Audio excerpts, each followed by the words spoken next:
안녕하십니까. 세상을 읽어주는 남자 이상훈입니다. 오늘은 얼마 전에 있었던 삼성의 노트북 언팩 행사와 관련해 한 말씀 드리겠습니다. 사실 삼성이 노트북 언팩 행사를 한다고 할 때 좀 의아했습니다. 언팩이라고 하면 스마트폰부터 연상되는데요. 뜬금없이 삼성이 노트북 언팩 행사를 한다고 해서 의외였습니다. 그런데 그 내용을 보니 크게 별다른 것은 없었습니다. 개인적으로 노트북 언팩 행사를 한다고 하길래 드디어 삼성의 엑시노스 노트북 버전, 삼성의 노트북용 CPU가 공개되는 게 아닌가 하는 기대감을 가졌던 게 사실입니다. 그 정도는 돼야 노트북도 언팩 행사를 통해서 공개할 명분이 생긴다고 봤기 때문인데요. 단순히 지금 노트북 수요가 폭발하고 있고 삼성 노트북도 이참에 호랑이 등에 올라타겠다는 심산 정도로 언팩 행사를 기획했다면 삼성이란 이름값에 못 미친다고 봤던 게 사실입니다. 그런데 이날 그 엑시노스 노트북 버전 얘기는 이런 방구도 없었습니다. 기존대로 인텔 CPU를 탑재했음을 삼성은 자랑했는데요. 이것을 어떻게 봐야 할지 짚어드리겠습니다. 그간 외신에서는 지난해 중순 무렵부터 삼성이 AMD의 라데온 GPU를 활용해서 모바일에 쓰는 프로세서를 노트북과 PC용 버전으로 확대할 것이라는 얘기가 계속 흘러나왔습니다. 이 삼성이 노트북용 등으로 ARM의 CPU IP 그리고 AMD의 라데온 GPU IP를 장착한 윈도우 PC용 프로세서를 내놓게 되면 삼성도 그 X86 계열의 인텔 AMD 프로세서에 도전하는 그 퀄컴 애플 등의 대열에 합류하게 되는 셈입니다. 최근 인텔로 대표되는 X86 계열 CPU를 대체하려는 ARM 계열 AP 진영의 도전은 부쩍 많아지고 있습니다.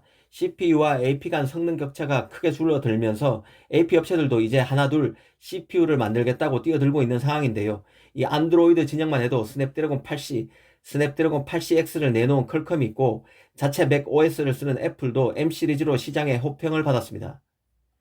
만약 삼성도 자체 개발한 노트북 PC용 프로세서를 내놓게 되면 여러 생각거리를 만들게 됩니다. 이 삼성이 AMD 그래픽을 탑재한 엑시노스 프로세서로 인텔, AMD의 CPU와 경쟁한다는 의미를 갖게 되기 때문인데요. 시장의 신출내기와 베테랑급 강자의 대결이라 그 의미를 심각하게 보지 않을 수도 있습니다. 하지만 삼성 입장에서는 CPU 시장의 플레이어로 이름을 올리게 되면 CPU 경쟁을 넘어서 AI 등 차세대 프로세서 경쟁에서 이 보폭을 넓히는 데 필요한 역량을 강화한다고 볼 여지가 있습니다.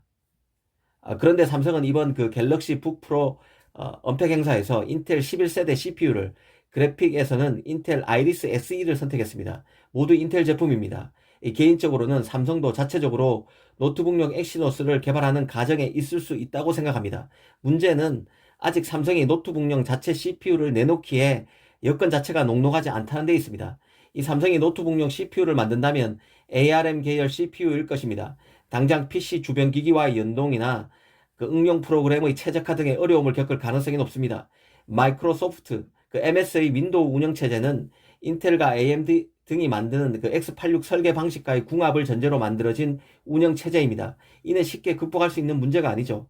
그 MS가 ARM 계열의 CPU로 동작하는 윈도우에서도 훨씬 많은 소프트웨어가 실행되도록 하기 위한 다양한 시도를 하고 있기는 합니다.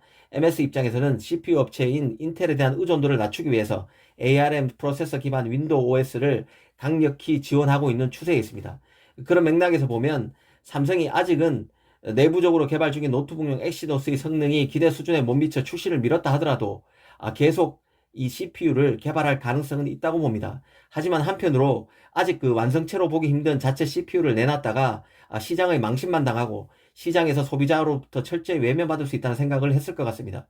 지금으로서는 인텔 CPU를 탑재해서 갤럭시 기기들과 연동 시스템을 제대로 구축하는 것이 취약한 그 삼성 노트북 경쟁력을 끌어올리는데도 한결 낫다는 판단을 했을 것으로 봅니다. 특히 그 삼성 입장에서는 자체 CPU 출시로 인텔을 자극하기보다는 인텔과의 협력을 강화해서 파운드리 확대를 도모하는 방향으로 가는 게 현재로서는 최고의 선택이라는 생각을 했을 것으로 봅니다.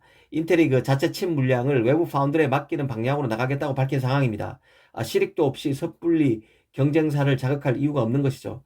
사실 그 노트북용 엑시노스를 내놓는 것은 인텔보다 퀄컴에 더 문제를 일으킬 소지가 있습니다. 이 퀄컴 입장에서 보면 삼성이 CPU 시장에 뛰어드는 것이 더 껄끄러울 수 있는데요. 왜냐하면 삼성은 인텔의 X86 프로세서 대신 ARM 기반 프로세서를 내놓는 것입니다. 그간 그 ARM 기반 윈도우 컴퓨터를 제공하려 했던 PC 제조사는 전적으로 퀄컴 스냅드래곤 제품에 의존해 왔습니다. 여기에 삼성의 CPU가 추가돼서 선택의 폭이 넓어지게 되는 것입니다. 최근 그 삼성 파운드리가 4나노 공정으로 퀄컴의 차세대 그 5G 모뎀 칩인 스냅드래곤 X62와 X65를 수주한 것도 이런 그 삼성과 퀄컴 간의 큰 움직임과 완전 무관하지 않다는 생각도 듭니다. 종합 반도체 기업 삼성으로서는 이런저런 시도를 통해서 이 퀄컴과의 협상 여지, 인텔과의 협상 여지를 살려나갈 카드가 적지 않습니다. 이런 점을 잘 봐야 한다는 생각이 듭니다. 오늘은 삼성이 차세대 노트북에도 자체 CPU를 탑재하지 않고 인텔 CPU를 탑재키로 한 것의 의미를 따져봤습니다. 감사합니다.